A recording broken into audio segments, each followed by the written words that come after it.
Alright, gamer fans, it's time. It's time to talk about one of the greatest first-person shooter series of all times on the Xbox 360 and PS3.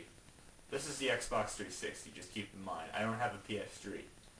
But, no, I ain't talking about Doom, I ain't talking about Halo, and no, I'm not definitely talking about Metroid Prime Trilogy. I'm talking about Call of Duty, baby. Call of Duty! I just had to get this out of my system. I have to talk about the series and how awesome it is. It's one of the greatest shoot-em-ups of all times. Yep, it's a Call of Duty-a-thon right here, man. Call of Duty.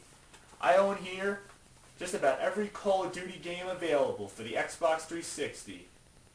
Unfortunately, Call of Duty 1 is only available for the Xbox. I didn't get my hands on that one. But yep, I'm holding here the entire Call of Duty series on the Xbox 360. Yeah, now we're talking. It's time to shoot 'em up, rank 'em up, and get with it, man. I'll start out with the first two. We'll leave the rest for later. So let's talk about it. What is Call of Duty? You think of Call of Duty, you think army, war, soldiers. It's pretty simple and it's very self-explanatory most of the times. Call of Duty takes place mostly, when it first started out, it took place in World War II. I'm assuming. I haven't played the first one, so I can't really judge it for myself. But Call of Duty 2 and Call of Duty 3 take place in different battles of World War II. You start the first level of the game, you're in a training mode. Every Call of Duty game has this. You start out with the guns, and usually a grenade. In Call of Duty 2, you don't start out with a grenade. You start out with a potato. Kinda cheap, but simple. The drill sergeant on this one sounds like a real softie. He doesn't sound really demanding, like a real drill sergeant would sound like.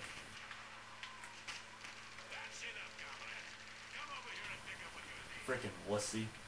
So anyway, as soon as you complete the training mode, you move on to the game. You start shooting enemies. You get to the basics. Very self-explanatory, really. It always tells you, really, depending on what difficulty you're playing in, it usually tells you what to do, what buttons to press, and throw a grenade. In this game, it's as simple as ever, because it's pretty much a starter game. It's not really for advanced players. If you're looking for a real hardcore challenge, I'll get into the next ones. They get harder as they go along. Don't worry, they really do. This is pretty much an amateur's game right here.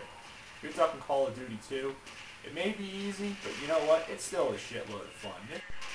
It's still interesting to look at Call of Duty's old counterpart. It's like playing Mario Kart on the Super NES or Super Smash Bros. On the N64. It's still fun to look back on where it all began. So yeah, basic first-person shooter, shooting the shit out of things couldn't be any more fun and couldn't be any more satisfying than ever. Hell yeah. I never said it was going to be easy though, but in this game it's pretty easy. Now moving on to the more harder games is Call of Duty 3. Yeah. Brings you closer than ever to the fury of combat. Wow. Now they're really getting serious with this game. I wonder why that is. All it is a first-person shooter just like the second one, only with more challenge, and a lot more extras too. Besides being the first-person shooting, there's also surprises in the game, like being able to drive tanks. There's even one mission where you actually operate a machine gun, a big-ass machine gun on an army truck, and then you drive the thing. The controls take a little bit of getting used to, but it's not as bad as Halo. At least you press a specific button on your controller instead of just moving the analog stick straight and having to go in the direction of where your camera is pointing towards. Yeah, that's really a pain in the ass, but in this game it's not as much of a pain in the ass.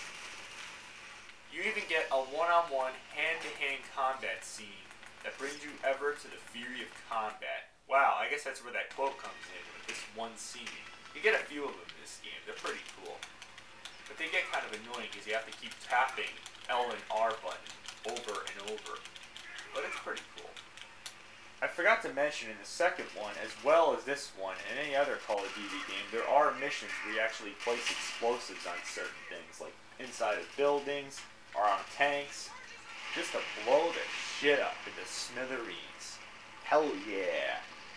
Now there's no guarantee that you're always going to live through these battles. Though there are checkpoints every which way you look, so it really helps. If there were no checkpoints, I think I'd throw the controller and quit in frustration. But these games, don't worry. They'll keep you coming back for a lot more. It's like, you dare to play.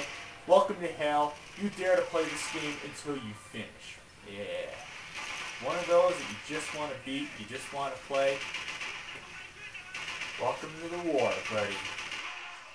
What I'm really surprised to see is that these two games are actually T for teen rated. Weird, right? Isn't there a lot of violence in this game? I mean, I didn't really feel cheated or anything.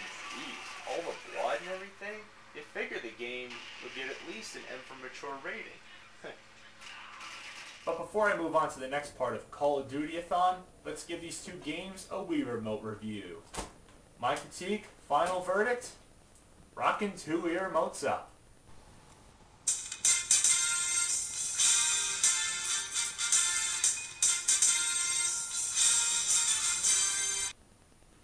So, until next time, tune into part 2 and we'll continue the Call of Duty-a-thon right here.